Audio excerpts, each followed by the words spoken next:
আমি কিছু ক্ষেত্ৰত কৰ হ্ৰাস কৰিছোঁ, যেনেকৈ পাইপ নেচাৰেল গেছ হওক বা গ্ৰীণ ভেহিকল পঞ্জীকৰণ হওক, আমি য'ত যেনেকৈ পাৰিছোঁ কৰ হ্ৰাস কৰিছোঁ। অসম কৃষি কৰত আগতে 2.5 লাখ টকা উপাৰ্জন হ'লেও এগ্ৰিকালচাৰ ইনকাম টেক্স দিব লাগিছিল। এতিয়া 10 লাখ টকালৈকে আমি কৃষি কৰক ৰেহাই প্ৰদান কৰিছোঁ। অৰ্থাৎ ৰাজ্যৰ বিত্তীয় অৱস্থাৰ লগত সংগতি ৰাখি আমি কৰ ৰেহাইৰ বিভিন্ন স্থানত প্ৰস্তাৱ দিছোঁ, কিন্তু নতুনকৈ কৰ আৰোপণৰ চেষ্টা এই বাজেটখনত কৰা হোৱা নাই। দ্বিতীয় এটা উল্লেখযোগ্য দিশ হৈছে যে প্ৰথমবাৰৰ বাবে আমি ৰাজ্যত গ্ৰীণ চেছ অৰ্থাৎ প্ৰদূষিত উদ্যোগসমূহৰ ওপৰত বা আপোনালোকে জানে ইটা ভাটা, ষ্টোন কোৱাৰী, কোক উদ্যোগ বা আন যি প্ৰদূষিত উদ্যোগ আছে সেইসমূহৰ ওপৰত আমি এটা গ্ৰীণ চেছ প্ৰয়োগৰ কথা কৈছোঁ। যি গ্ৰীণ চেছৰ পৰা উপাৰ্জিত পুঁজি ৰাজ্যৰ বাজেটলৈকে নাযায়, ই ৰাজ্যৰ বনানীকৰণ বা জল সম্পদ সংৰক্ষণৰ বাবে পোনপটীয়াকৈ ব্যয় কৰা হ'ব। অৰ্থাৎ 10 কোটি টকা যদি গ্ৰীণ চেছ উঠে, তাক আমি বাজেটৰ কাৰণে লৈ নাযাওঁ, ই পোনে পোনে ৰাজ্যৰ ক্লাইমেট চেঞ্জ বা সেউজীকৰণ বা বনানীকৰণৰ কামত ব্যৱহাৰ কৰা হ'ব। আমি ভাবোঁ যে গ্ৰীণ চেছৰ প্ৰৱৰ্তনে ৰাজ্যত প্ৰদূষিত উদ্যোগৰ সম্প্ৰসাৰণক ৰোধ কৰাৰ ক্ষেত্ৰত এটা ব্যৱস্থা গ্ৰহণ কৰিব। আপোনালোকে জানে যে খেতিয়কসকলে বহুত অসুবিধা পাই আছে। ব্ৰিক ক্লিনিঙৰ দৰে, ইটা ভাটাৰ দৰে উদ্যোগসমূহ দ্ৰুতগতিত বাঢ়ি অহাৰ কাৰণে ই এটা বাধাৰ সৃষ্টি কৰিব আৰু তাৰ পৰিৱৰ্তে ছাষ্টেইনেবল উপায়েৰে বহনক্ষম ব্যৱস্থাৰে এই উদ্যোগসমূহ অসমত নিৰ্মাণ হোৱাত সহায় কৰিব। মই এতিয়া বাজেটৰ কেইটামান দিশলৈ যাব খুজিছোঁ যে আমাৰ বাজেটখনৰ এটা উল্লেখযোগ্য দিশ হৈছে সংকল্প পত্ৰৰ প্ৰতিফলন। আমি সংকল্প পত্ৰত কৈছিলোঁ যে ৰাজ্যত আমি 2 লাখ নতুন নিযুক্তিৰ ব্যৱস্থা কৰিম আৰু আমি এই নতুন নিযুক্তিৰ ব্যৱস্থাৰ কাৰণে আজি আমি বাজেটত উল্লেখ কৰিছোঁ যে অকল খালী পদ পূৰণেই নহয়, আমি নতুনকৈ পদ সৃষ্টি কৰিও আমি ৰাজ্যৰ যুৱক যুৱতীৰ আশা আকাংক্ষা পূৰণৰ বাবে আমি কাম কৰিম। মুখ্য সচিবৰ অধীনত এটা টাস্ক ফ'ৰ্চ নিৰ্মাণ কৰা হৈছে। বৰ্তমানলৈকে 1,15,000 নিযুক্তিৰ আমি সংখ্যা পাব পাৰিছোঁ, কিন্তু ইয়াক আমি 2 লাখলৈকে লৈ যাব খুজিছোঁ আৰু তাৰ কাৰণে আজি বাজেটত স্পষ্টভাৱে কোৱা হৈছে যে আমি স্বাস্থ্য, শিক্ষা আৰু আমাৰ ৰাজহ উপাৰ্জনকাৰী বিভাগসমূহত আমি পদ সৃষ্টি কৰি হ'লেও আমি 2 লাখ নিযুক্তিৰ সংখ্যাত আমি উপনীত হ'ব খুজিছোঁ। মোৰ বিশ্বাস যে আমি আমাৰ লক্ষ্যত উপনীত হ'ব পাৰিম আৰু বিত্তমন্ত্ৰী ডাঙৰীয়াই আজি পুনৰ এবাৰ 2 লাখ নিযুক্তিৰ ক্ষেত্ৰত আমাৰ সংকল্পৰ কথা দোহাৰিছে। আমি বাজেটত উল্লেখ কৰিছোঁ যে আগষ্ট মাহৰ পৰা আমাৰ ৰাজ্যৰ আটাইবোৰ জনকল্যাণমুখী আঁচনিৰ কাম পুনৰ আৰম্ভ হ'ব। অৰুণোদয়, নিযুত মইনা, নিযুত বাবু, জীৱন প্ৰেৰণা, যিমানবিলাক ৰাজ্য চৰকাৰৰ সুলভ মূল্যত চাউল, চেনি, দালিৰ যোগান, যিমানবিলাক আমাৰ আঁচনি আছিল, পূৰ্ণাংগ বাজেট দাখিল নকৰাৰ কাৰণে এই আঁচনিবোৰ যোৱা এমাহ বা 2 মাহত ৰূপায়ণ হোৱা নাছিল। আগষ্ট মাহৰ পৰা এই সকলো আঁচনি ৰূপায়ণৰ আমি আমাৰ প্ৰতিশ্ৰুতি দোহাৰিছোঁ। আপোনালোকে জানি নিশ্চিতভাৱে সুখী হ'ব যে প্ৰথমবাৰৰ বাবে আমাৰ চৰকাৰে আমাৰ জনমুখী আঁচনিবিলাকত আমি কিমান টকা ব্যয় কৰোঁ। আমাৰ বহুতবিলাক আঁচনি আছে, যেনেকৈ দুগ্ধ উৎপাদনকাৰীসকলক আমি প্ৰতি লিটাৰত 5 টকা সাহায্য দিওঁ, অৰুণোদয় দিওঁ, নিযুত বাবু, নিযুত মইনা, জীৱন প্ৰেৰণা, আমাৰ চাহ বাগিচাৰ মাতৃসকললৈকে তেওঁলোকক প্ৰসূতিকালীন সময়ত আমি দিয়া সহায় সুবিধা, এই আটাইবোৰ ধৰিলে আমাৰ এই বছৰ আমি জনকল্যাণমূলক আঁচনিত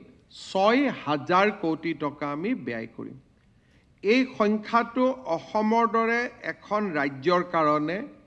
যথেষ্ট ডাঙৰ সংখ্যা। 6,000 crores আমি বাজেটত উল্লেখ কৰিছোঁ যে আমাৰ গোটেইবোৰ বিভাগত সামগ্ৰিকভাৱে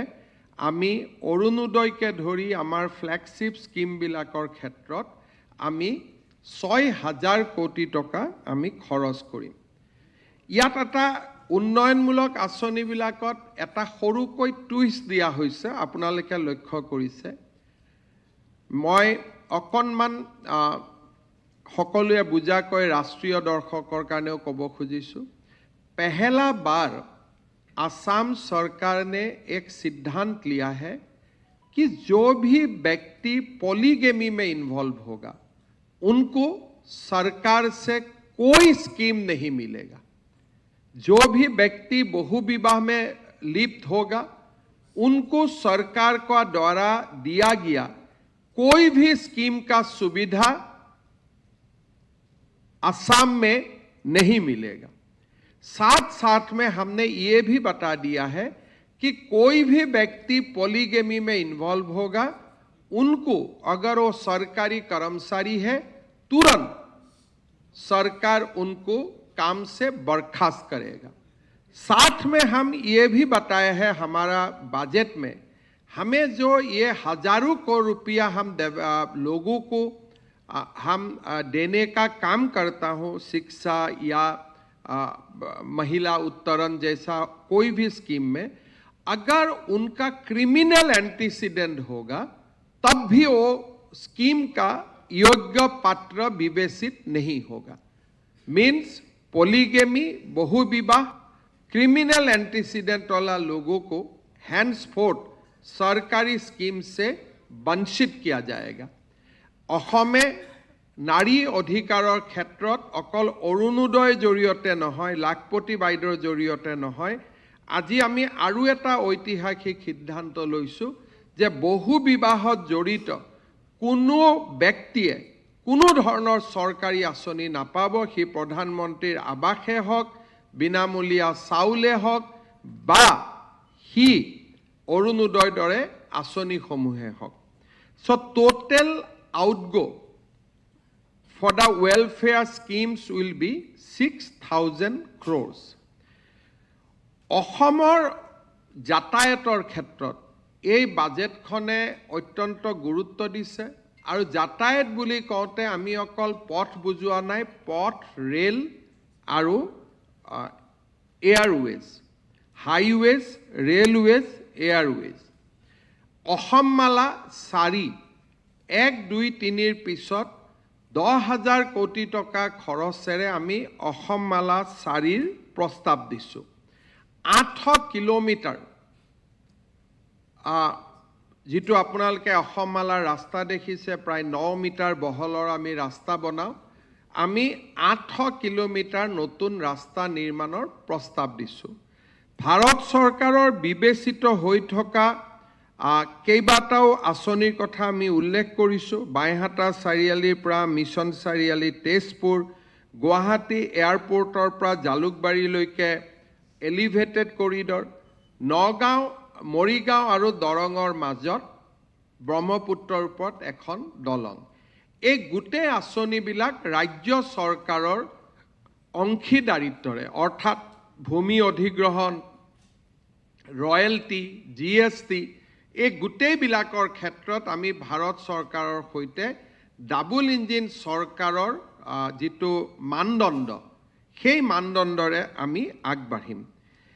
এই আঁচনিত আমি উল্লেখ কৰিছোঁ যে শিলচৰ আৰু বৰাপানীৰ মাজত যি এক্সপ্ৰেছ হাইৱে নিৰ্মাণ কৰা হৈছে তাৰ আন দুটা পৰ্যায় বৰাপানী টু গুৱাহাটী আৰু গুৱাহাটীৰ পৰা শিলিগুৰি এই কৰিডৰটো অৰ্থাৎ শিলচৰ শিলিগুৰি কৰিডৰ এই নিৰ্মাণৰ ক্ষেত্ৰতো আমি দ্ৰুত গতিত আগবাঢ়িব খুজিছোঁ দুখন এয়াৰপোৰ্ট আমি অত্যন্ত আধুনিক কৰিব খুজিছোঁ কাছাৰ জিলাৰ ডলু বিমানবন্দৰ আৰু ৰূপসী বিমানবন্দৰক পশ্চিমবংগ বাংলাদেশ ভূটান আৰু অসমৰ লজিষ্টিক যিটো কেৰেজ ইয়াৰ এটা অভিকেন্দ্ৰ হিচাপে আমি নিৰ্মাণ কৰিব খুজিছোঁ ইতিমধ্যে আমি ল্যান্ড একুইজিশ্যন আদিৰ কামত আমি হাত দিছোঁ আমাৰ ডলু এয়াৰপোৰ্ট আমি এটা প্ৰায় 3000 crore নিবেশ কৰি ইয়াক আমি এটা আন্তঃৰাষ্ট্ৰীয় পৰ্যায়ত লৈ যাব খুজিছোঁ আৰু ৰূপসী বিমানবন্দৰ য'ত এতিয়া নেকি সৰু প্লেনহে নামিব পাৰে তাক আমি এয়াৰবাছ নামিব পৰা আৰু এক প্ৰকাৰ ক'ব গ'লে এটা লজিষ্টিক হাব হিচাপে যাতে ডাঙৰ ডাঙৰ মাল পৰিবহণকাৰী বিমান নামিব পাৰে আমি ইয়াক অসমৰ ভূটানৰ গেলেফু মাইণ্ডফুলনেছ চিটি পশ্চিমবংগৰ সীমান্ত অসম আৰু বাংলাদেশৰ যিটো এটা ভৌগোলিক অৱস্থানৰ সুযোগ লৈ আমি ৰূপসী বিমানবন্দৰক এটা নাগৰিক বিমান পৰিবহণৰ এক অভিকেন্দ্ৰ হিচাপে আমি নিৰ্মাণ কৰিব খুজিছোঁ আপোনালোকে জানে যে উমৰাংচুত কেইবাটাও উদ্যোগ প্ৰায় 50,000 কোটি টকাৰ ব্যয় উমৰাংচুত আৰম্ভ হৈছে আমি উমৰাংচুলৈকে ৰেল লাইন লৈ যোৱাৰ আঁচনিও আজি আমি উল্লেখ কৰিছোঁ আৰু সমান্তৰালভাৱে আমি কেইবাটাও ৰোড পৰিবহণ বা যাতায়াত ৰেল আৰু বিমান পৰিবহণৰ ক্ষেত্ৰত আমি কেইবাটাও দীৰ্ঘম্যাদী কথা আমি আজি আমি বাজেটত উল্লেখ কৰিছোঁ ৰাজ্যৰ SOPD অৰ্থাৎ স্ব-অগ্ৰাধিকাৰ পুঁজি পাব্লিক প্ৰাইভেট পাৰ্টনাৰশ্বিপ আদি বিভিন্ন ধৰণৰ ব্যৱস্থাৰে অহা 5 বছৰত ৰাজ্যৰ শক্তি খণ্ডত আমি 77,000 crores আমি বিনিয়োগ কৰাৰ কথা আজিৰ এই বাজেটত উল্লেখ কৰিছোঁ ইয়াৰ দ্বাৰা আমি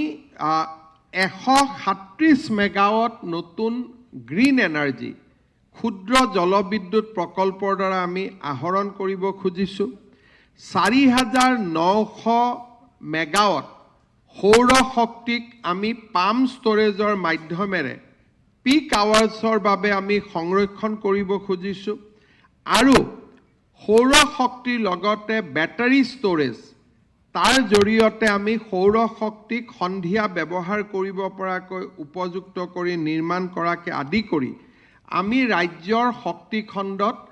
77,000 crores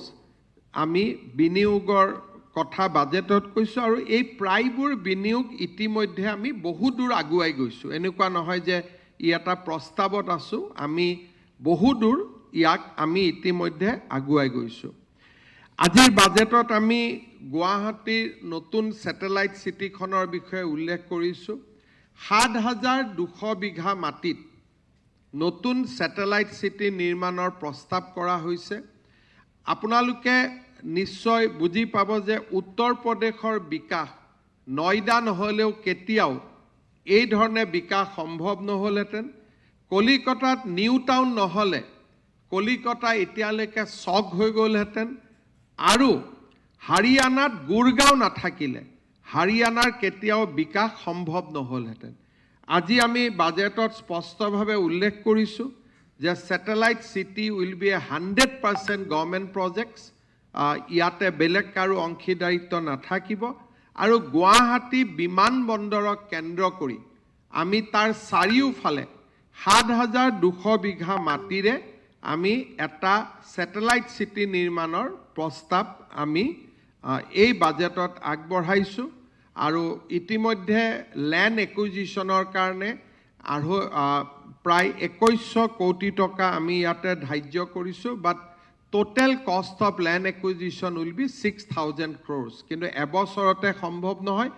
এটা আমি 2 বছৰৰ পৰিকল্পনা লৈছোঁ 6,000 কোটি টকা ব্যয় কৰি আমি গুৱাহাটীত স্যাটেলাইট সিটিৰ বাবে আমি মাটি একুয়াৰ কৰিম আৰু তাত আমি এটা গ্ৰোথ ইঞ্জিন হিচাপে আমি স্যাটেলাইট সিটি এখন গুৱাহাটীত নিৰ্মাণ কৰাৰ প্ৰস্তাৱ দিছো যোনে অসমৰ বিকাশত এক অগ্ৰণী ভূমিকা গ্ৰহণ কৰিব প্ৰথমবাৰৰ বাবে কৃষি আৰু জলসিঞ্চনক একত্ৰিতভাৱে চোৱাৰ কথা এই বাজেটত উল্লেখ কৰা হৈছে আমি পৰম্পৰাগত জলবিদ্যুৎ আমি ইৰিগেশ্যন প্ৰজেক্টৰ বিপৰীতে কম্প্ৰেছ পাইপৰ জৰিয়তে অৰ্থাৎ ভূটানৰ পাদদেশৰ পৰা অৰুণাচলৰ পাদদেশৰ পৰা লম্বা পানীৰ পাইপেৰে যিটোৱে নেকি শ কিলোমিটাৰ পানীৰ পাইপ যেনেকৈ আমি বহাওঁ তেনেকৈ ইৰিগেশ্যন পাইপ নিৰ্মাণ কৰি আমি পানী কৃষকলৈকে লৈ যোৱাৰ কথা কৈছোঁ এণ্ড নেক্সট 5 years আমি জলসিঞ্চনৰ কাৰণে থ্ৰু কম্প্ৰেছড পাইপ আমি 4,000 কোটি টকা ব্যয়ৰ কথা কৈছোঁ আৰু আমি ইয়াত উল্লেখ কৰিছোঁ যে অসমৰ কেইবাখনো নদীত 365 দিন পানী থাকে ভূটানত পানী থাকে অৰুণাচলত পানী থাকে এই জল সম্পদক আমি অসমৰ কৃষিৰ কাৰণে ব্যৱহাৰ কৰাৰ কথা কৈছোঁ বাজেটত আমি এটা উল্লেখযোগ্য কথা কৈছোঁ যে অসমত বহুত অৰ্গেনিক কাল্টিভেশ্যন হয় কিন্তু অৰ্গেনিক কাল্টিভেশ্যনক আমি বাহিৰত লৈ যাব নোৱাৰোঁ বিকজ আমাৰ অৰ্গেনিক চাৰ্টিফিকেশ্যন নাই এইবাৰ আমি প্ৰায় 15,000 হেক্টৰ মাটিক আমি অৰ্গেনিক চাৰ্টিফিকেশ্যনৰ অধীনত আনিব খুজিছোঁ যাতে আমাৰ পাহাৰীয়া জিলা দুখন বা বিভিন্ন স্থানত অৰ্গেনিকভাৱে উৎপাদিত সামগ্ৰীসমূহক আমি এখন বিশ্ব বজাৰৰ সৈতে সংগঠিত কৰিব পাৰোঁ ইয়াৰ উপৰিও আপোনালোকে জানে যে আমি এটা আঁচনি হাতত লৈছিলোঁ আজিৰ পৰা 3 বছৰ আগতে যে প্ৰতি কেজি অৰ্থডক্স টিত আমি 10 টকা ৰাজ সাহায্য দিওঁ এই আঁচনিখন দিয়াৰ পিছত অৰ্থডক্স টিৰ যিটো পৰিমাণ ই দ্ৰুত গতিত বৃদ্ধি হৈছিলে আৰু আমি চাহৰ যিখন ৰপ্তানি বজাৰ তাক আমি ৰিক্লেইম কৰিবলৈ সক্ষম হৈছিলোঁ আৰু আমি দেখা পাইছিলোঁ যে 3 বছৰৰ ভিতৰত অৰ্থডক্স টিৰ যিটো গ্ৰোথ উই ৰেজিষ্টাৰ্ড 80% গ্ৰোথ যিটো নিম্নগামী হৈ গৈছিল বজাৰ আমি হেৰুৱাই পেলাইছিলোঁ তাক আমি ৰিক্লেইম কৰিবলৈ সক্ষম হৈছিলোঁ এইবাৰ আমি পাৰ কেজিত 10 টকাৰ পৰিৱৰ্তে 15 টকা পাৰ কেজি আমি ৰাজ সাহায্য দিবলৈ সিদ্ধান্ত লৈছোঁ যাতে অৰ্থডক্স টিৰ ক্ষেত্ৰত অসমে বিশ্ব বজাৰখন দখল কৰিব পাৰে সৰুকৈ আমি জাপানত মাট্চা টি ৰপ্তানিৰো সৰু এটা প্ৰয়োগ আমি আৰম্ভ কৰিছিলোঁ মাট্চা টিৰ প্ৰতি কেজিৰ বাবেও আমি 15 টকা আমি ৰাজ সাহায্য ঘোষণা কৰিছোঁ এইবাৰ আমি আৰু এটা এক ষ্টেপ আগত গৈছোঁ যে অসমৰ পৰা যিমান চাহপাত বিশ্ব বজাৰত ৰপ্তানি হ'ব যিটো অৰ্থডক্স নহয় যাক চিটিচি বুলি কোৱা হয় যিটো মেজৰিটি অসমৰ পৰা যিটো চিটিচি যিমান উৎপাদন হয় 90% অসমৰ চিটিচি টি অসমৰ প্ৰতি কেজি ৰপ্তানিযোগ্য চিটিচি টিত আমি 3 টকাকৈ ৰাজ সাহায্য দিয়াৰ সিদ্ধান্ত গ্ৰহণ কৰিছোঁ যাতে অসমে ৰপ্তানিৰ বা বিশ্ব বজাৰখন পুনৰ এবাৰ দখল কৰিব পাৰে স্বাস্থ্য বিভাগৰ ক্ষেত্ৰত এইবাৰ আমি এটা ভাৰতৰ কোনো ৰাজ্যই আজিলৈকে চিন্তা কৰিব নোৱাৰা আমি এটা সুদূৰ প্ৰসাৰী চিন্তাৰ ইয়াত আমি এটা বীজ ৰোপণ কৰিছোঁ আপোনালোকে জানে যে অসমত বৰ্তমান প্ৰতি বছৰে আমি 2000 ডক্টৰ উৎপাদন কৰাৰ আমাৰ ক্ষমতা আছে কিন্তু বৰ্তমান আমি 1200 ডক্টৰ উৎপাদন কৰোঁ প্ৰতি বছৰে এখন মেডিকেল কলেজৰ পৰা 5 বছৰ পূৰণ হয় আৰু নতুনকৈ 100 জন আৰম্ভ হয় By 2030, Assam will produce 2,300 doctors annually and intake will go to 3,000. কিন্তু এডমিশন ল'লেতো ডক্টৰ নহয় মাজত 5 বছৰ লাগে 3,000 পঢ়িব আৰু 2300 জন ডক্টৰ উৎপাদন হ'ব এই বৃহৎ যেটো ফোৰ্স সৰকাৰ বা নাৰ্সিং হোমত চাকৰি দি এই ডক্টৰ সকলক আপুনি কেতিয়াও সংস্থাপন দিব নোৱাৰে কাৰণ বছৰত যদি 2000 ডক্টৰ উৎপন্ন হয় 5 বছৰত 10000 ডক্টৰ উৎপাদন হ'ব তেওঁলোকৰ কাৰণে ইমান নাৰ্সিং হোমো নাই ইমান গভৰ্নমেন্ট হস্পিটালো নাই সেই কাৰণে এইবাৰ আমি ৰাজ্যৰ স্বাস্থ্য কেন্দ্ৰক এটা নতুন গতি প্ৰদান কৰি আমি বাজেটত ঘোষণা কৰিছো যে আমি প্ৰতিটো সাব সেন্টাৰত এজনকৈ ডক্টৰ দিম সাব সেন্টাৰত এএনএম নাৰ্স থাকে কিন্তু আমি সংকল্প লৈছো যে এএনএম নাৰ্স নহয় এইবাৰ স্বাস্থ্য খণ্ডত আমি 21 জনকৈ সাব সেন্টাৰত ডক্টৰ দিয়াৰ বাবে আমি ব্যৱস্থা কৰিম আৰু 2 লাখ নিযুক্তিৰ 33,000 পোস্ট আমি হেলথ ডিপাৰ্টমেন্টত ক্ৰিয়েট কৰাৰ কথা কৈছো যেটো ইট ইজ এ ৰিভলিউশন আমি এনএচএমএডি অসমত স্বাস্থ্য কেন্দ্ৰৰ প্ৰথম বিপ্লৱৰ সূচনা কৰিছিলো মেডিকেল কলেজ নিৰ্মাণেৰে দ্বিতীয় বিপ্লৱৰ সূচনা কৰিছিলো now we are moving towards another revolution point 3 বুলি আমি ক'ব লাগিব যে আমাৰ স্বাস্থ্য খণ্ডত আমি প্ৰতিটো সাব সেন্টাৰতে এজনকৈ ডক্টৰ অৰ্থাৎ 4000 ডক্টৰ আৰু তেওঁলোকক সহায় কৰাৰ কাৰণে নাৰ্স ল্যাবৰেটৰী টেকনিচিয়ান ফাৰ্মাসিষ্ট অৰ্থাৎ 33000 নিযুক্তিৰ প্ৰস্তাৱ এই বাজেটত ৰাখিছে over A period of 5 years আমি লাহে কৰি যাম যাতে এটা নিৰ্দিষ্ট সময়ত অসম বৰ্তমান আমি বহুতখিনি ৰিসাৰ্চ কৰিছো ভাৰতবৰ্ষৰ কোনো ৰাজ্যতে সাব সেন্টাৰ পৰ্যায়ত ডক্টৰ নাই Assam will be the first state য'ত নেকি আমি সাব সেন্টাৰ পৰ্যায়লৈকে আমি ডক্টৰ লৈ যাব পাৰিম শিক্ষাৰ বিকাশৰ ক্ষেত্ৰত আমি সংকল্প পত্ৰৰ প্ৰস্তাৱ আকৌ দোহাৰিছো যে প্ৰতিখন জিলাতে এখন মেডিকেল কলেজ এখন ইঞ্জিনিয়াৰিং কলেজ এখন বিশ্ববিদ্যালয় দুটা আমি আপোনালোকে উৰিষ্যাত যদি কেতিয়াবা যায় তাত আপোনালোকে দেখিব তাত একোটা কেম্পাস হৈছে য'ত মেডিকেল ইঞ্জিনিয়াৰিং ইউনিভাৰ্সিটি সকলো একেলগে থাকে 20-25 হাজাৰ ল'ৰা ছোৱালী একেলগে পঢ়ে আমি অসমত তেনেকুৱা দুটা একাডেমিক গ্ৰোথ সেন্টাৰ বনাব খুজিছো য'ত ইউনিভাৰ্সিটি থাকিব ইঞ্জিনিয়াৰিং কলেজ থাকিব মেডিকেল কলেজ থাকিব আইটিআই থাকিব গুটেইবিলাক একেলগে থাকে আৰু ই এটা গ্ৰোথ সেন্টাৰত ৰূপান্তৰ হয় আৰু আমাৰ প্ৰতিখন নতুন বিশ্ববিদ্যালয়ত 100 কোটি টকা পুৰণা বিশ্ববিদ্যালয়ত 50 কোটি টকা অটোনমাস কলেজলৈকে 2 কোটিকৈ আমি এটা এডুকেশ্যন ইনফ্ৰা নিৰ্মাণৰ ওপৰত এই বাজেটখনে গুৰুত্ব দিছে প্ৰাদেশিকৰণৰ বিষয়টোক আমাৰ শিক্ষকসকলৰ ডেট অফ এপইন্টমেন্ট লৈ এটা কনফিউজন আছিল তাকো দূৰীকৰণৰ আমি আশ্বাস দিছো যাতে প্ৰভিন্সিয়েলাইজেশ্যন হ'ব পাৰে আৰু গুৰু দক্ষিণাৰ দৰে মানৱীয় আঁচনিকো আমি আগুৱাই লৈ যোৱাৰ কথা এই বাজেটত উল্লেখ কৰিছো আমি কি ধৰণে এডভান্টেজ আসাম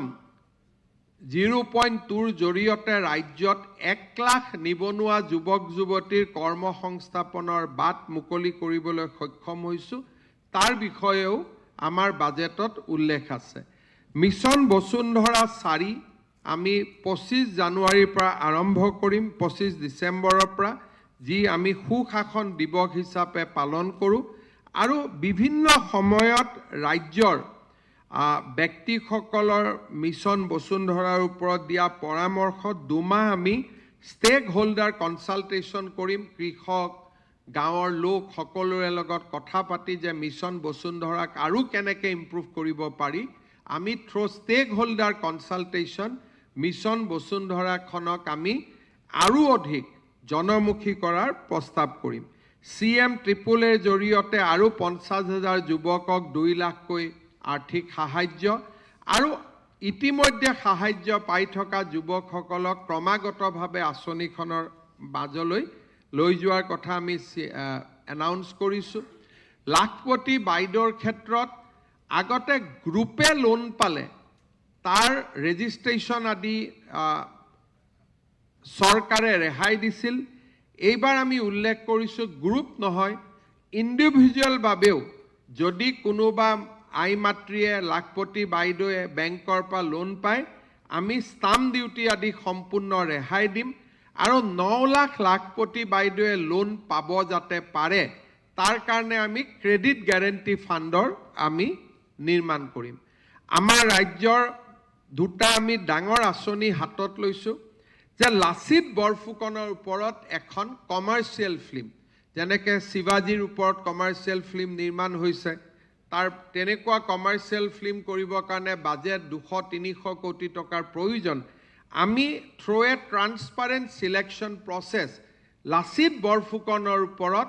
আৰু কুশল কোঁৱৰৰ ওপৰত দুইটা লাচিত বৰফুকন আমাৰ ইতিহাস কুশল কোঁৱৰ স্বাধীনতা আন্দোলনৰ শ্বহীদ যোনে হাঁহি মুখে ফাঁচী কাঠত ওলমিছিলে আমাৰ ভাৰতত হাঁহি মুখে ফাঁচী কাঠত ওলমা বহুত ব্যক্তিৰ কথা প্ৰচাৰ হয় কিন্তু কুশল কোঁৱৰ সেই তালিকাত সাধাৰণতে ভাৰতীয় প্ৰেক্ষাপটত কম মানুহে নাম উল্লেখ কৰে এই দুইজন বীৰ এজন ঐতিহাসিক বীৰ এজন সমসাময়িক বীৰ এই দুইজন ব্যক্তিৰ ওপৰত আমি দুখন কমাৰ্চিয়েল ফিল্ম আৰু ভাল যেনেকুৱা ধুৰন্ধৰ লেভেলৰ ফিল্ম আমি দুখন আমি নিৰ্মাণ কৰাৰ প্ৰস্তাৱ কৰিছোঁ তাৰ কাৰণে ৰাজ্য চৰকাৰে 100 কোটি 150 কোটি যেনেকৈ বিনিয়োগ কৰিব লাগে আমি তেনেকৈ বিনিয়োগ কৰিম যাতে ছত্ৰপতি শিৱাজীৰ পৰ্যায়লৈকে ভাৰতীয় প্ৰেক্ষাপটত বিশ্ব প্ৰেক্ষাপটত আমি লাচিত বৰফুকনক আমি লৈ যাব পাৰোঁ ইয়াৰ লগতে ৰংঘৰৰ পিছত আমি কাৰেংঘৰ প্ৰজেক্ট আমি হাতত লোৱাৰ কথা কৈছোঁ মধুপুৰ সত্ৰৰ বাবে 35 কোটি টকা আমি প্ৰকল্পৰ কথা ইয়াত কৈছোঁ আৰু ইউনেস্কো হেৰিটেজত ডিমা হাছাওৰ যি আমাৰ শিলাস্তম্ভ আছে যিটো প্ৰাগ ঐতিহাসিক কালৰ শিৱসাগৰ মাজুলীৰ বৈষ্ণৱ পৰম্পৰা আৰু পশ্চিমবংগই যেনেকৈ দুৰ্গা পূজাক ইউনেস্কো হেৰিটেজ কৰিব পাৰিছে অসমৰ বিহুক ইউনেস্কো হেৰিটেজ কৰাৰ বাবে আমি নিশ্চিতভাৱে কামত হাতত ল'ম আৰু এই আমি সংস্কৃতিৰ ক্ষেত্ৰতো আমি এই ধৰণে আগুৱাই যাব খুজিছোঁ ডক্টৰ ভূপেন হাজৰিকাৰ চেণ্টিনাৰীও আমি দিল্লীত আমি পালন কৰিম চাহ শ্ৰমিকৰ মাটি আমি 30,000 পৰিয়ালক ইতিমধ্যে প্ৰদান কৰিছোঁ এইবাৰ 1,44,000 পৰিয়ালে মাটি পাব সৰ্বমুঠ আমাৰ টাৰ্গেট হৈছে 3.5 লাখ পৰিয়াল ভাৰত চৰকাৰে প্ৰতিটো পৰিয়ালকে একোটাকৈ যাৰ যাৰ ঘৰ সেই ব্যৱস্থা মতে নাই তেনেকুৱা ব্যক্তিক আমাৰ PMY আঁচনিত আনিবৰ বাবে সিদ্ধান্ত লৈছে অৰ্থাৎ প্ৰতিটো পৰিয়ালে 1,60,000 টকা কৰি ভাৰত চৰকাৰৰ পৰাও লাভ কৰিব এবাৰ লেণ্ড এলটমেণ্টৰ পিছত চাহ শ্ৰমিকসকলৰ জীৱনলৈ এক ডাঙৰ পৰিৱৰ্তনৰ বাৰ্তা এই বাজেটে কঢ়িয়াই আনিছে ৰাজ্যৰ কৰ্মচাৰীৰ বাবে কেইবাটাও সুখৰ খবৰ পে কমিশ্যন গঠন কৰা হৈছে আপোন ঘৰৰ লিমিট 50 লাখ টকালৈকে বৃদ্ধি কৰা হৈছে চৰকাৰৰ উপৰিও ছ'চাইটি পাব্লিক আণ্ডাৰটেকিংছতো মেটাৰ্নিটি লিভ চৰকাৰী কৰ্মচাৰীৰ সমানভাৱে পাব তাৰ সিদ্ধান্ত গ্ৰহণ কৰা হৈছে আৰু এটা নতুন আমি কাম হাতত লৈছোঁ যে সন্তান জন্ম দিয়াৰ পিছত মেটাৰ্নিটি লিভ পায় কিন্তু পেটাৰ্নিটি লিভ অসমত নাছিলে মাকগৰাকী হস্পিটালত থাকে প্ৰথম 6 দিন 7 দিন দেউতাকগৰাকীয়ে মাকৰ লগত থাকিব লাগে মাককো চাব লাগে সন্তানকো চাব লাগে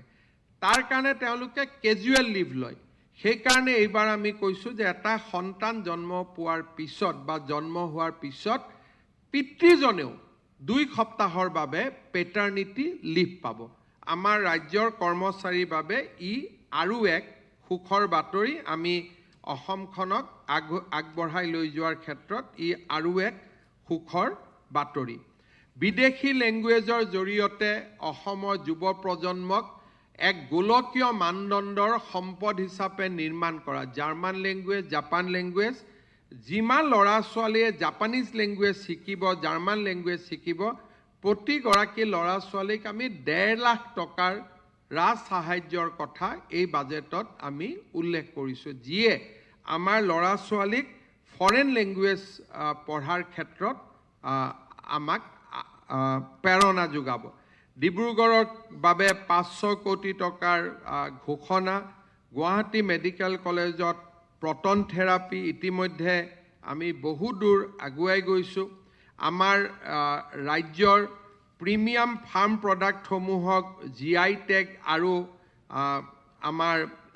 যিটো ৰপ্তানিৰ বাবে উপযুক্তকৈ নিৰ্মাণ কৰা অগৰ উদ্যোগ বন বিভাগৰ নিয়ন্ত্ৰণৰ পৰা আঁতৰাই লৈ অহাকে ধৰি CBG গেছকে ধৰি আমি কেইবাটাও নতুন কথা বাজেটত উল্লেখ কৰিছোঁ এই বাজেটত এটা নতুন আমি কথা কৈছোঁ জাইকাৰ লগত লগ লাগি আমি এটা সেমি কণ্ডাক্টৰ ইকোসিস্টেম কৰিব খুজিছোঁ এটা আপোনালোকে খুদিব ইকোসিস্টেম মানে কি হ'ব অসমত টাটাৰ ওসাদৰ পিছত সেমি কণ্ডাক্টৰ মিছনটোত আমি আৰু কেইবাটাও প্ৰতিষ্ঠানৰ সৈতে সেমি কণ্ডাক্টৰ প্ৰজেক্ট অসমত আনিবৰ বাবে চেষ্টা কৰিছোঁ কিন্তু তাৰ কাৰণে প্ৰথম আমাক প্ৰয়োজন হ'ব মানৱ সম্পদ নিৰ্মাণ জাইকাৰ লগত আমি এখন কাম আগবঢ়াই লৈ গৈছোঁ যে অসমত সেমি কণ্ডাক্টৰৰ বাবে প্ৰয়োজনীয় এক বিস্তৃত মানৱ সম্পদ নিৰ্মাণ দ্বিতীয়তে হৈছে সেমি কণ্ডাক্টৰ প্ৰকল্পত কিছুমান সৰু সৰু বস্তু লাগে যি নেকি অসমৰ MSME সকলে যাতে নিৰ্মাণ কৰিব পাৰে নহলে বাহিৰৰ পৰা আহিব সেই কাৰণে এই দুটা ক্ষেত্ৰত অসমৰ ক্ষুদ্ৰ আৰু কুটিৰ শিল্পৰ যিসকল উদ্যোগী তেওঁলোকক সেমি কণ্ডাক্টৰৰ বাবে প্ৰয়োজনীয় সামগ্ৰী উৎপাদন সৰু সৰু সামগ্ৰীবোৰ ব্লেড স্ক্ৰু ড্ৰাইভাৰ বিভিন্ন ধৰণৰ সেমি কণ্ডাক্টৰত সামগ্ৰী লাগে ফ্যাক্টৰীত তাক নিৰ্মাণৰ বাবে তেওঁলোকক প্ৰস্তুত কৰি তোলা সিড কেপিটেল দিয়া আৰু সেমি কণ্ডাক্টৰ প্ৰকল্পত পাৱাৰ প্ৰজেক্টত প্ৰয়োজনীয় ট্ৰাক গাড়ী এই গোটেইবিলাক যাতে বাহিৰৰ পৰা নাহে অসমৰ উদ্যোগীসকলে ইয়াত এইবিলাক ল'ব পাৰে চাৰিটাকৈ ডাঙৰ উদ্যোগ নুমলীগড়ত পেট্ৰকেমিকেলছ নামৰূপত ফাৰ্টিলাইজাৰ সাপৰত পাৱাৰ প্ৰজেক্ট সেমি কণ্ডাক্টৰ এই গোটেই প্ৰকল্পবিলাকত ক্ষুদ্ৰ উদ্যোগীসকলক অসমৰ থলুৱা উদ্যোগীসকলক আমি কেনেকৈ জড়িত কৰিব পাৰোঁ হি বাছ বা গাড়ীয়ে হওক সৰু সুৰা যন্ত্ৰপাতিয়ে হওক আৰু ক্ষুদ্ৰ উদ্যোগে হওক যিবিলাক আমি যিটোক আমি কওঁ যে ইকোসিস্টেমত সেই উদ্যোগবিলাক জড়িত হৈ পৰে যেনেকৈ মাৰুতি যদি ক'বাত আহে তাত সিট বেল্ট বনাব লাগে হৰ্ণ বনাব লাগে ষ্টিয়াৰিং বনাব লাগে যিবিলাক ইণ্ডাষ্ট্ৰীৰ লগত থাকে সেই ইণ্ডাষ্ট্ৰীসমূহ যাতে অসমৰ ক্ষুদ্ৰ উদ্যোগীয়ে নিৰ্মাণ কৰিব পাৰে আৰু IIT গুৱাহাটীৰ পৰা আৰম্ভ কৰি কলেজলৈকে সেমি কণ্ডাক্টৰৰ ক্ষেত্ৰত যাতে আমি এটা মানৱ সম্পদ সৃষ্টি কৰিব পাৰোঁ সেইভাবে জাইকাৰ লগত লগ লাগি আমি 1200 কোটি টকা বিনিয়োগৰ এটা ইকোসিস্টেম নিৰ্মাণৰ এটা আমি ডাঙৰ আঁচনিও ইয়াত আমি ঘোষণা কৰিছোঁ ইতিমধ্যে এই দিশতো আমি বহু দূৰ আগুৱাই গৈছোঁ চৰকাৰত আমাৰ AI ইন্ট্ৰোডাকশন চৰকাৰৰ গোটেই ব্যৱস্থাত গল্ফ টুৰিজিম খেল মহাৰণ আমাৰ অসমৰ কাৰণে নিজা অতিথি আমি ইতিমধ্যে বহু দূৰ আগুৱাই গৈছোঁ এই গোটেইবিলাক আমি আমাৰ বাজেটত উল্লেখ কৰিছোঁ আৰু ইমান ডাঙৰ ব্যয় অহা 5 বছৰত উইদাউট ইম্পজিং এনি নিউ টেক্স এই গোটেই বাজেটখন দেখিলে আপোনালোকে এই বাজেটখন আমি এই 8 মাহৰ কাৰণে দিয়া নাই চৰকাৰৰ 5 বছৰত অসমক চৰকাৰে কেনেকৈ এটা গ্ৰোথ ইঞ্জিনলৈ ৰূপান্তৰ কৰিব পাৰে স্যাটেলাইট সিটি ডেফিনেটলি এবছৰত নহয় it is a 5 years plan অসমত আজিয়ে বিদ্যুৎ প্ৰকল্প নহয় but almost 80,000 crore over the next 5 years আমাৰ কানেক্টিভিটি এই গোটেইবিলাক আমি কেনেকৈ অহা 5 বছৰত অসমক এখন আত্মনিৰ্ভৰ ৰাজ্যলৈ আৰু দেশৰ বোজা হিচাপে নহয় দেশৰ সম্পদ হিচাপে আমি নিৰ্মাণ কৰিব পাৰোঁ তাৰ এক সুস্পষ্ট পৰিকল্পনা এই বাজেটত আমি উল্লেখ কৰিছোঁ তাৰ উপৰিও দীৰ্ঘম্যাদী আঁচনিবিলাকৰ লগত 6,000 কোটি টকা লোক কল্যাণৰ আঁচনিসমূহৰ বাবে আমি আবলতন কৰি আমাৰ চৰকাৰখন যেন এখন ৰাইজৰ হিয়াৰ আমঠু ৰাইজৰ দুখ বুজা চৰকাৰ তাৰো স্পষ্ট বাৰ্তা এই বাজেটে কঢ়িয়াই আনিছে শিক্ষা স্বাস্থ্য কৃষি জলসিঞ্চন আৰু উদ্যোগৰ ওপৰত আটাইতকৈ বেছি গুৰুত্ব প্ৰদান কৰি এই বাজেটখন এক অনন্য বাজেটলৈ ৰূপান্তৰ হৈছে মই বিত্তমন্ত্ৰী জয়ন্ত মল্ল বৰুৱা ডাঙৰীয়াক অভিনন্দন জনাইছো অসমৰ বিত্ত বিভাগৰ সকলো বিষয়া কৰ্মচাৰীক মই ধন্যবাদ জনাইছো আমাৰ নেক্সট প্ৰচেষ্টা হ'ব যাতে এটা হোল গভৰ্নমেণ্ট এপ্ৰোচ লৈ এই বাজেটখনক যাতে আমি 100% প্ৰয়োগ বা 100% আমি ইমপ্লিমেন্টেশনৰ কাৰণে কাম কৰিব পাৰো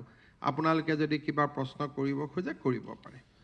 Mr. Chief Minister, congratulations to you and Finance Minister. At a time, please, one Mr. Chief Minister, congratulations to you and Finance Minister Jayanta Malla Barua as well. This is a very futuristic, ambitious budget, and probably for the first time, the state has got a neutral budget, as you have mentioned. Many first-timer has been proposed in this budget, including proton treatment, AI for developed Assam initiative. Has the government set any timeline or how you are trying to take it to the ground level? Yes, there are many things which are time bound and there are many things which are futuristic. Like in proton therapy, I am hopeful that in next 60 days, I will be able to place the order and the cost of equipment has come to 550 crores. So already tender process is completed. Now it is in the final stages of procurement and in next 2 months, I will be able to place the order. But machine will be installed after 3 years because this kind of machine, even installation of it's 3 years. Within next month, at least in 4-5 departments, we are preparing AI module and we are going to launch it in next 4 to 5 months for 3 to 4 departments. But government is big and it is huge. To complete the AI module in every department will take time, but we'll begin now. Like in power sector, I have spoken about 80,000, but investment of 40-50,000 crore will start this year. Like I have said that we are going to construct 800 kilometers of new road. At least 200 kilometers will start this year. So there are phasing. We have mentioned about irrigation. So lot of scheme will be prepared this year. So when next year will come for budget, then we will be able to speak more about the specific scheme. So this budget has short-term, medium-term and long-term goal. And timeline has been envisaged already within the government. So every announcement is backed by resource. Every announcement is backed by proper planning. And this will be Assam by 2031.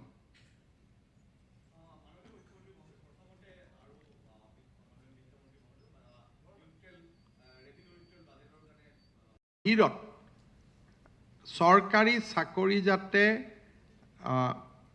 সীমাবদ্ধতাৰ প্ৰতি লক্ষ্য ৰাখি বাহিৰতো আমি কৰ্মসংস্থাপনৰ সৃষ্টি কৰিব পাৰো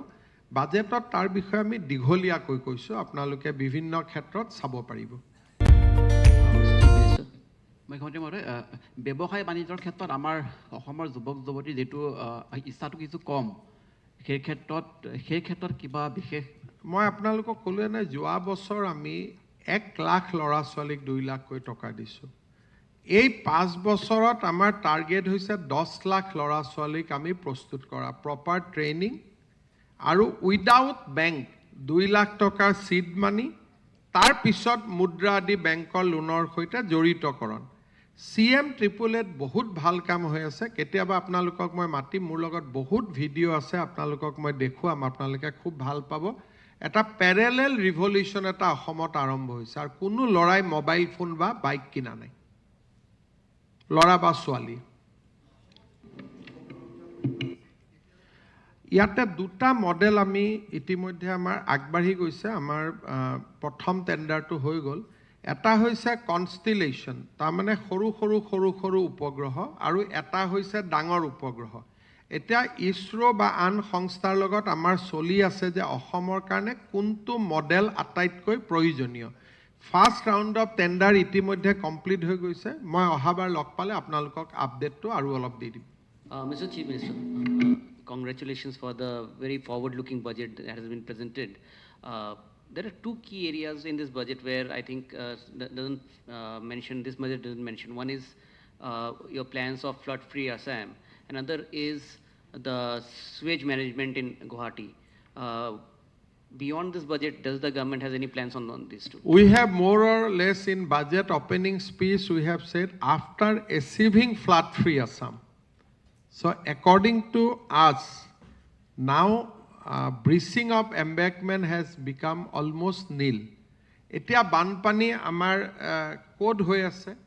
Banpani tate hoy ase jot embankment nai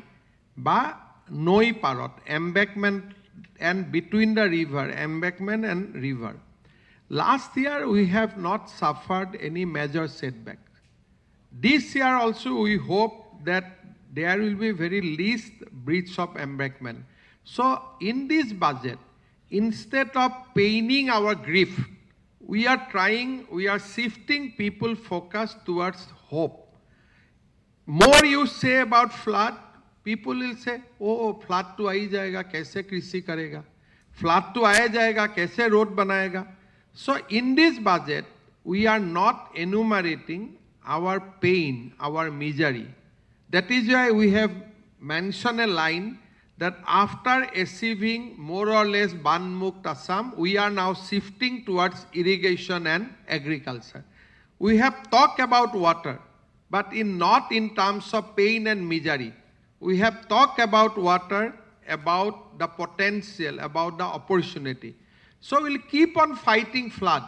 But every time in any budget, if you speak about our pain, we have not mentioned about law and order situation also. Anything which hurt us, anything which make us depressed, we have not mentioned. But in flood and water issues department, if you go through the departmental paragraph, you will see lot of budget has been allocated to strengthen flood control measure. So just to inform you, that Jua Keitaman dinot credit guarantee par huar pisot, Ahomor Bortoman outstanding MSME brag credit is 1.58 lakhs crore. Tamane eti amar khudro uddogi khokole Bangkok dibo ase 1.5 lakh koti toka. Tamane kiman loan disburse hoise jua 4-5 বছৰত আপোনালোকে তাৰ পৰাই এটা আন্দাজ লগাব পাৰে অকল প্ৰধানমন্ত্ৰীৰ মুদ্ৰা আঁচনিতে 12,665 কোটি টকা আমাৰ যুৱকসকলে লাভ কৰিছে যথেষ্ট ইণ্ডাষ্ট্ৰী ক্ষুদ্ৰ উদ্যোগ ক্ষুদ্ৰ ব্যৱসায় বহুত কাম হাতত লোৱা হৈছে মুখ্যমন্ত্ৰী মহোদয় মই সুধিব বিচাৰিছোঁ যে ডক্টৰ বাণীকান্ত কাকতি যিটো মেধাৰ ভিত্তিত এটা স্কুটি দিয়াৰ যিটো আছিলে সেইটো অহা বৰ্ষৰ পৰা আমি কৰিব কিয় খোজা নাই 80%ত আমি স্কুটি দিওঁ 79.9ত কিছুমানে নাপায় চিঠি লিখি থাকে দুখ কৰি থাকে 79.8ত নাপায় 80 পোৱা আৰু 79 পোৱাৰ মাজত একোটো এটোটো এটা চান্স হয় কোনোবাই নম্বৰ বেছি দিলে কম দিলে সেইকাৰণে আমি চিন্তা কৰিছো যে আমি যিখিনি পইচা বাচিব আমি নিযুত মইনা আৰু নিযুত বাবুত দি দিম যাতে সকলো লৰা ছোৱালীয়ে পাব পাৰে কিন্তু এই বছৰ যেহেতু পৰীক্ষাৰ আগত আমি ঘোষণা কৰা নাছিলো সেইকাৰণে এই বছৰ আমি স্কুটি দিম এই বছৰ কোনো কথা নাই কাৰণ এই বছৰটো পৰীক্ষাৰ আগত আমি কাকো কোৱা নাই গতিকে এই বছৰ যদি আমি বন্ধ কৰি দিওঁ লৰা ছোৱালীখিনিয়ে মনত দুখ পাব কিন্তু আমি যেতিয়াই মই তোৰত যাওঁ মোক আহি কয় মামা 1 নম্বৰৰ কাৰণে স্কুটিখন নাপালো 5 নম্বৰৰ কাৰণে স্কুটিখন নাপালো কোনোবাই কয় যে আধা নম্বৰৰ কাৰণে নাপালো সেই কাৰণে আমি কৈছো যে নহয় আমি এনেকুৱা এটা সিস্টেম কৰো যাতে প্ৰতি গৰাকী মামাৰ ভাগি নাপায় সেই কাৰণে এবাৰ আমি কৰিছো যে আমি ইউনিভাৰ্সালি নিযুত মইনা আৰু নিযুত বাবু দিব খুইছো যি 200 কোটি টকা 100 কোটি টকা বাচিব আমি নিযুত মইনাটো বঢ়াই দিম বা নিযুত বাবুটো বঢ়াই দিম হেতু হৈছে আমাৰ লক্ষ্য আৰু বহুত একাডেমিচিয়ানেও আমাক পৰামৰ্শ দিছে যে আজিকালি 80% কোনোবা চেণ্টাৰত কোনোবা বহি এজন লিবাৰেল পৰীক্ষাৰ্থীয়ে চালে তেওঁ 80 দিলে, কৰবাৰ এজন ষ্ট্ৰিক্ট এক্সামিনাৰে দিলে তেওঁ 79 দিলে। 1 নম্বৰৰ কাৰণে এজন ছোৱালী বা এগৰাকী ল'ৰাৰ মনটো বেয়া হৈ যায়। কাৰণে চৰকাৰে যি দিয়ে এনেকৈ দিয়ক যাতে প্ৰতিগৰাকী ষ্টুডেণ্টে পায়, 3rd ডিভিজনেও পায়, 1st ডিভিজনেও পায়। সেইকাৰণে আমি কৈছোঁ আমি টকাটো ছেভিংছ নকৰোঁ, আমি টকাটো নিযুত মইনা আৰু নিযুত বাবুত আমি দি দিম।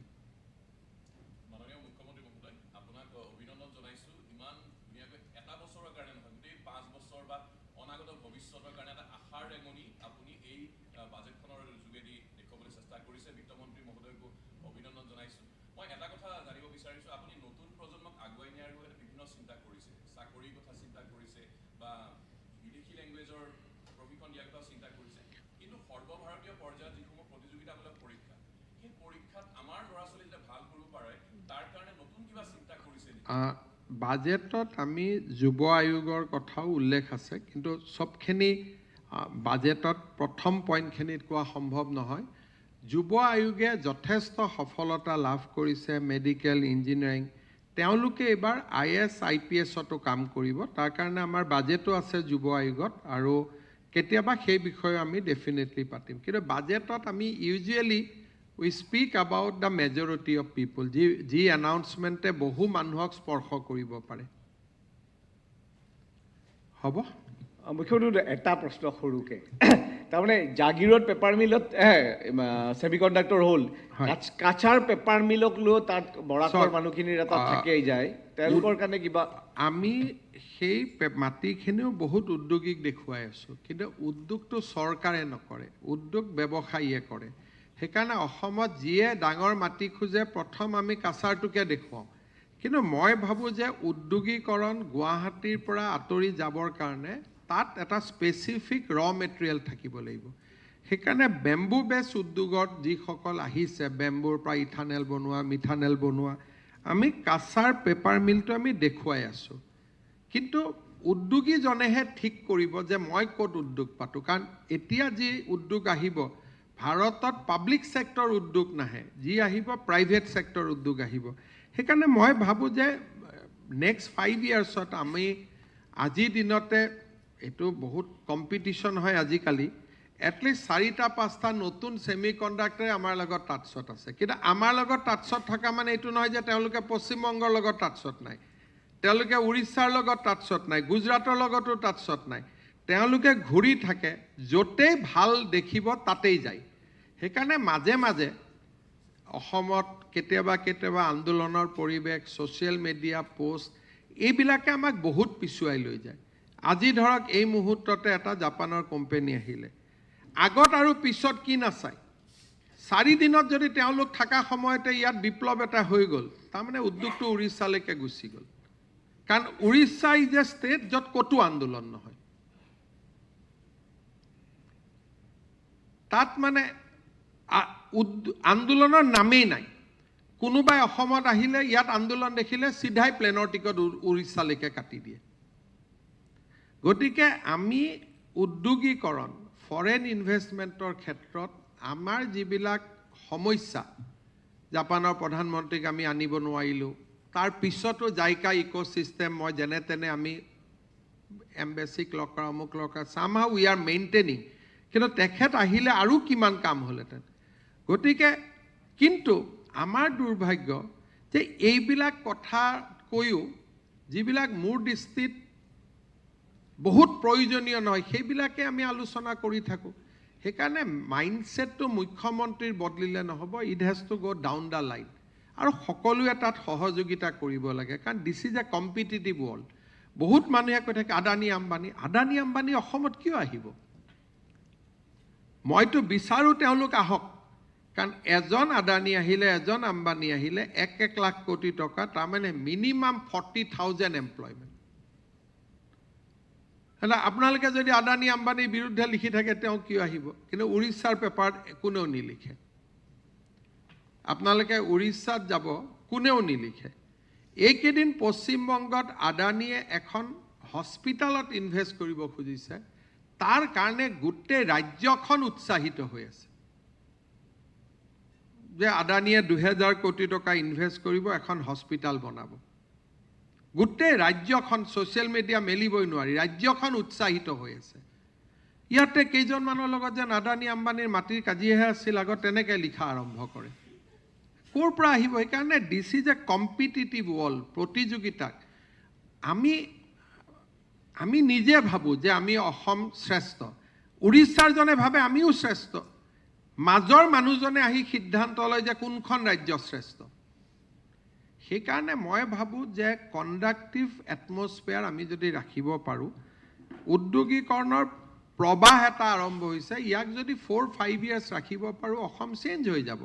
আপোনালোকে ধৰক ছেটেলাইট চিটি কোনে বনাব কি কথা কোনেও নাজানে আদানী আম্বানী ক'ৰ পৰা আহিলে আদানী মোক কোনেও নুসুধেও আমাৰ কলে যেতিয়া মই সংবাদ মাধ্যমক কাবাক কওঁ তেওঁলোকৰ সেন্টিমেন্টত লাগি যায় এনেকৈ কলে মুখ্যমন্ত্ৰী বাবা হেডলাইন কৰাৰ আগতে মোক এটা হোৱাটছআপ দি দেচোন যে ছেটেলাইট চিটিখন আদানী আম্বানীয়ে কৰিব নেকি এতিয়া মইতো লগে লগে উত্তৰটো দি দিওঁ মইতো মোবাইলত সবকে উত্তৰ দিওঁ ইমানখিনিও আমি নুসুধো তেতিয়া মোৰ লাগে আদানী আম্বানীৰ লগত ইহঁতৰ কিবা আগত কাজিয়া আছিল নেকি যে কিবা মাটি তাটিৰ কাজিয়া আছিল নেকি তেতিয়া এনেকৈহে মানুহে শুৱে বাৱে লিখি থাকে সেইকাৰণে মইতো ৰাতিপুৱাই শুই উঠিয়ে ভগৱানক পূজা কৰোঁ যে অসমত আদানী আম্বানী জিন্দাল আহক বুলি কামাখ্যাত গ'লেও প্ৰথম মোৰ সেইটোৱে আজিকালি পূজাত থাকে যে অসমত আদানী আম্বানী জিন্দাল টাটা দিনটোত যাতে তেওঁলোকৰ এটা ফোন পাওঁ যে অসমত 10,000 কোটি টকা ইনভেষ্ট কৰিব খুজিছোঁ বুলি এইটো হ'ল মোৰ মাইণ্ডছেট আৰু এটা বেলেগ এটা মাইণ্ডছেটো আছে অসমত এই দুইটা মাইণ্ডছেটৰ মাজত কনফ্লিক্ট হৈ থাকিব যোনে জিকে তেনেকৈ ৰাজ্যখনৰ ভৱিষ্যত নিৰ্ভৰ কৰিব কিন্তু এইটো নাভাবিব যে আদানী আম্বানী অসমত মাটি নাপালে ভাৰতৰ বেলেগ ৰাজ্যই মাটি নিদিব বুলি খালি লছটো অসমৰ হয় এই কথাখিনি যেতিয়া আমি বুজিম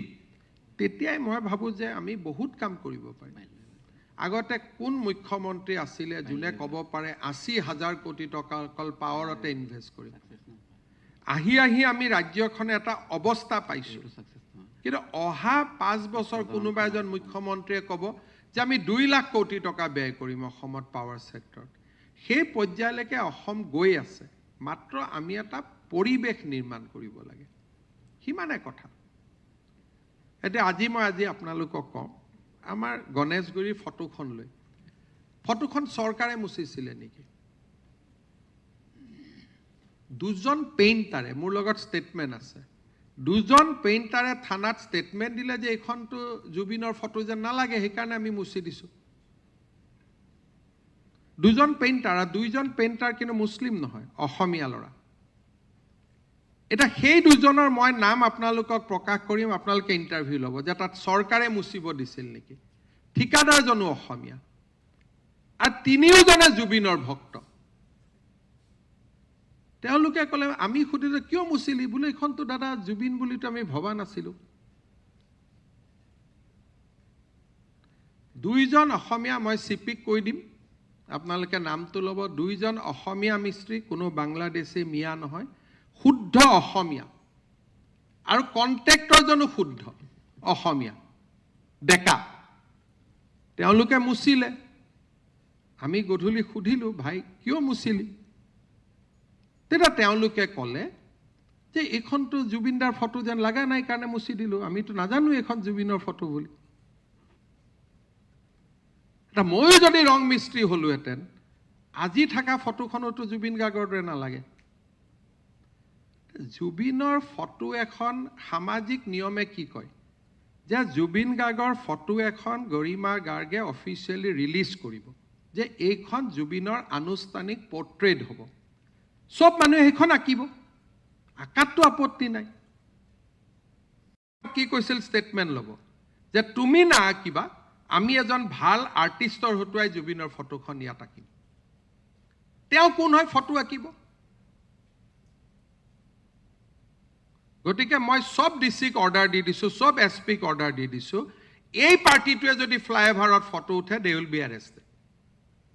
কাৰণ এওঁলোক হ'ল SFI আৰু য'ত ত'ত গৈ পেলাই ফটোৰ ওপৰত চে গুৱেভাৰা বনাই দিয়ে ভাই চে গুৱেভাৰা কোন হয় মইতো কিউবাত গৈছোঁ তাত আটাইতকৈ দেখিছোঁ কিউবাৰ কথা ষ্টাডি কৰিছোঁ আটাইতকৈ ড্ৰাগছৰ ব্যৱসায় তাত হয় আমাৰ লগত চে গুৱেভাৰাৰ অসমৰ মাটি পানী বায়ুৰ লগত কি সম্পৰ্ক আছে? কোন হয়? অসমত যদি বিপ্লৱী বুলি ফটো আঁকে তে পৰেশ বৰুৱাৰ আঁকক। মই চিৰিয়াছলি কৈছোঁ ভাই, সংগ্ৰামটো কৰি আছে আজি 30 বছৰ। ভাল বেয়া বেলেগ কথা, যিটো পৰিয়ালৰ পৰা দূৰত থাকিটো কৰি আছে। যদি আঁকিব লাগে পৰাগ দাসৰ আঁকক। ইয়াত চে গুৱেভাৰাটো ক'ৰ পৰা আহিলে মোক কওকচোন। কোন হয়? মইতো নাজানো। এইটো মই এইখন ফটো দেখাৰ পিছত মই পঢ়িছোঁ। কিউবাত কিবা কৰি আছে, কি কৰিছে, কি কৰা নাই, তাতে এখন ষ্টেট কোনো মানে তাত মানুহ যাব নোৱাৰে। ইণ্ডিয়ান এম্বেচি এটা ছ'লাৰ পাৱাৰ লগাই চলি থাকে, লাইট নাই, ৰাস্তা নাই, পানী নাই। সেইখন ৰাজ্যৰ লগত দেশৰ লগত অসমৰ তুলনা হ'ব নেকি? ফটো আঁক গাম্ভীৰ্যপূৰ্ণভাৱে যে আজি আমি এইখন ফ্লাইঅভাৰত অমুকৰ ফটো আঁকিম, জিলা আয়ুক্তই অনুমতি দিব। অসম চাৰু কাৰু কলা আমাৰ নিকেতন আছে, সুন্দৰ কৰি তাৰ ষ্টুডেণ্ট যাব, ধুনীয়াকৈ ফটো আঁকিব। কোনখন ফটো আঁকিব গৰিমা আগতে চহী কৰি দিব যে এইখন ফটো জুবিন গাৰ্গৰ ফটো হ'ব। তেনেকে এখন শৃংখলিত প্ৰদেশ কেনেকৈ চলে মোক কওকচোন। ডিচিপ্লিন ষ্টেট এখন কেনেকৈ চলে? তেনেকৈতো চলে। ইয়াতে ভৰলুমুখত ফ্লাইঅভাৰখন হ'ব নিদিয়ে, গছ কাটা। দীঘিলী পুখুৰীত ফ্লাইঅভাৰখন হ'ব নিদিয়ে, গছ কাটা। ফ্লাইঅভাৰ হোৱাৰ পিছত এই পাৰ্টিটোৱে গৈ কয় মোক ফটো আঁকা জেগাখন দে। তো কেনেকৈ হ'ব পাৰে ভাই? হয় বিৰোধিতা কৰ, নহ'লে ফটো আঁক। গতিকে মই চব DC আৰু SP কৈ দিছোঁ যে এওঁলোকে যদি জুবিন গাৰ্গৰ ফটো আঁকিব খোজে DC আঁকিব ফটোখন। কিন্তু এই পাৰ্টিটো কি নাম, এই SFI পাৰ্টিটোক আমি ফটো আঁকিব নিদিওঁ। নহ'লে তেওঁলোকে আগত ফ্লাইঅভাৰখনক সমৰ্থন কৰিব লাগিব যে আমি উৰণীয়া সেতু নিৰ্মাণক সমৰ্থন কৰোঁ কাৰণ আমি ফটো আঁকিম। তেতিয়া তেওঁলোকক আমি গেলাৰী স্পেচ এটা দি দিম যে যিমান ফটো আঁক আঁক, কিন্তু চে গুৱেভাৰা ষ্টাইলত নহয়। বিষ্ণুৰাভা জ্যোতিপ্ৰসাদৰ যেনেকৈ ফটো হয়, জুবিন গাৰ্গৰ ফটো তেনেকৈ আঁকক। বিষ্ণুৰাভা জ্যোতিপ্ৰসাদ ভূপেন হাজৰিকাৰ যেনেকৈ ফটো হয়, ফটোখন তেনেকৈ আঁকক যাতে ব্যক্তিজনে উপযুক্ত সন্মান পায়। এনেকৈতো নহয়। আৰু প্ৰত্যেক কথাত যিবিলাকে ভাবে যে হিমন্ত বিশ্ব শৰ্মাই ভয় খায়, সিদিনাখনো মই ধৰিলোহেঁতেন। মই ভয়ত আছিলোঁ যে ধৰিলে জাপানৰ প্ৰধানমন্ত্ৰীৰ ভিজিটটোত গণ্ডগোল হ'ব। কিন্তু ভয় খোৱা লাইন আমাৰ লগত নাই। তেওঁলোকে 200 আহিলে বিজেপিৰ 3000 আহিলেহেঁতেন। এনি টাইম বিজেপিৰ সংখ্যা বেছি। তেওঁলোকে 500 আনিলে আমি 50,000 মানুহ একে চুটত লৈ অহাৰ পৰা আমাৰ শক্তি আছে। গতিকে সেইকাৰণে আমাৰ নীৰৱতাবিলাকক কোনেও দুৰ্বলতা বুলি ভাবিব নালাগে। মই ষ্টেটখনৰ কথা বহুত ভাবোঁ। জাপানৰ প্ৰধানমন্ত্ৰীজন আঁতৰি যোৱাটো এইটো বহুত মানে মই অন্তৰত মানি নোলোৱা এটা ঘটনা ঘটি আছে। আৰু ফটোখন কোনে মুচিছিল? কেনেকৈ ধুনীয়াকৈ নেৰেটিভ বনাই ল'লে চৰকাৰে ফটোখন মুচাৰ পিছত। 2টা মিস্ত্ৰী অসমীয়া, 2টা কণ্ট্ৰেক্টৰ অসমীয়া। আপোনালোকক কালি মই আজিয়ে গৈ আপোনালোকে পাৰ্থ মহন্তৰ পৰা লৈ ল'ব নামকেইটা, আৰু তেওঁলোকক সুধিব কিয় মচিছিলে।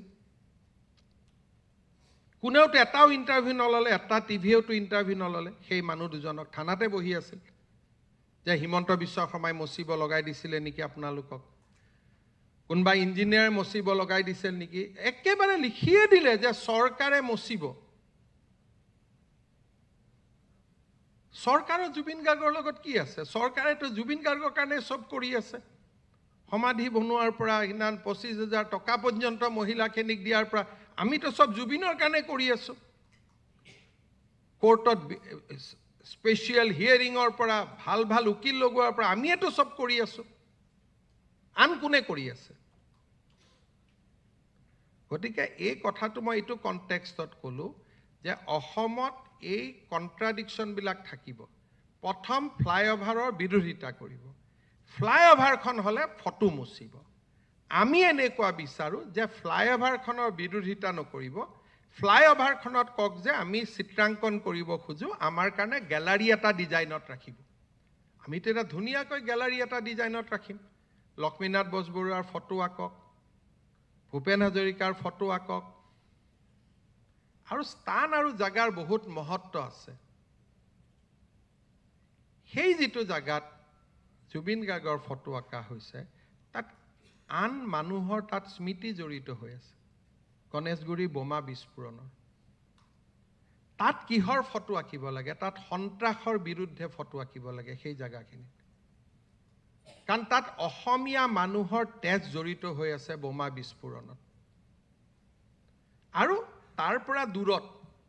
আমাৰ চানমাৰী ফ্লাইঅভাৰখনত ধুনীয়াকৈ এটা গেলাৰী লৈ লওক যে আমি ইয়াতে জুবিন গাৰ্গৰ শৈশৱৰ পৰা মৃত্যুলৈকে 12খন ফটো অংকন কৰিম স্থান কাল পাত্ৰ থাকিবনে নাই য'ত গণেশগুৰি বোমা বিস্ফোৰণ তাত হৈছিলে নে নাই আপোনালোকে কওক তাতে কাৰ ফটো আঁকিব লাগিব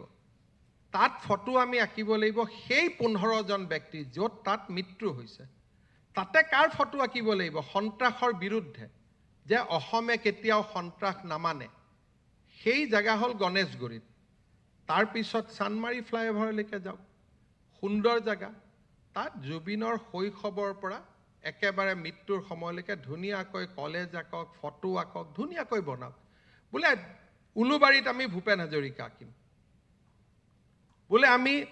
গণেশগুৰিত আমি খানাপাৰাত আমি বিষ্ণু ৰাভাক আঁকিম বোলে আমি ভৰলুমুখত আমি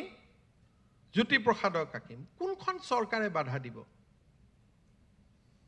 মইতো উল্টাই আহ্বান কৰিছোঁ যে আমাৰ গুৱাহাটী যিখন আৰ্ট কলেজ আছে তেওঁলোকৰ ষ্টুডেণ্টখিনিয়ে প্ৰতিটো ফ্লাইঅভাৰতে থিম এটা লওক এটা ফ্লাইঅভাৰ ভূপেন হাজৰিকা থিম লওক এটা ফ্লাইঅভাৰ লক্ষ্মীনাথ বেজবৰুৱাৰ থিম লওক এটা ফ্লাইঅভাৰ জ্যোতিপ্ৰসাদ আগৰৱালাৰ থিম লওক এখন ফ্লাইঅভাৰ জুবিন গাৰ্গৰ থিম লওক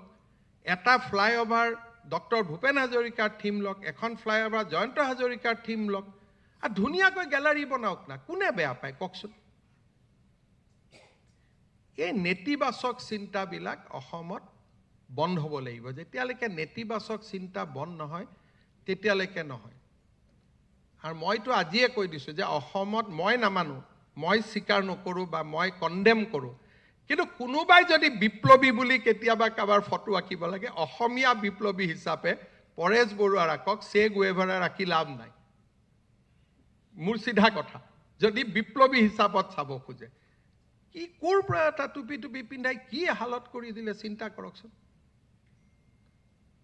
এইবিলাকৰ পৰা আমি দূৰত থাকিব লাগে আৰু দূৰত থাকিলে অসমখন আগুৱাই যাব আৰু এইবিলাক SFI CPM এইবিলাকে খাই পেলাব দেশখন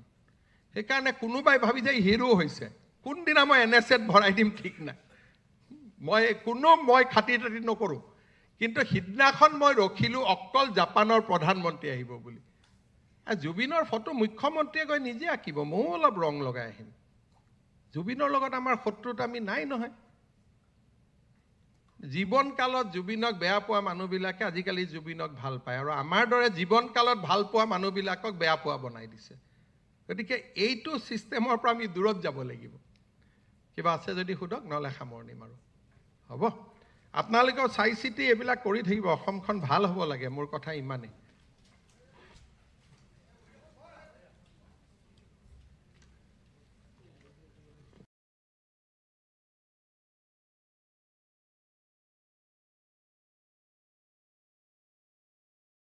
পেলাব দেশখন সেইকাৰণে কোনোবাই ভাবি যায়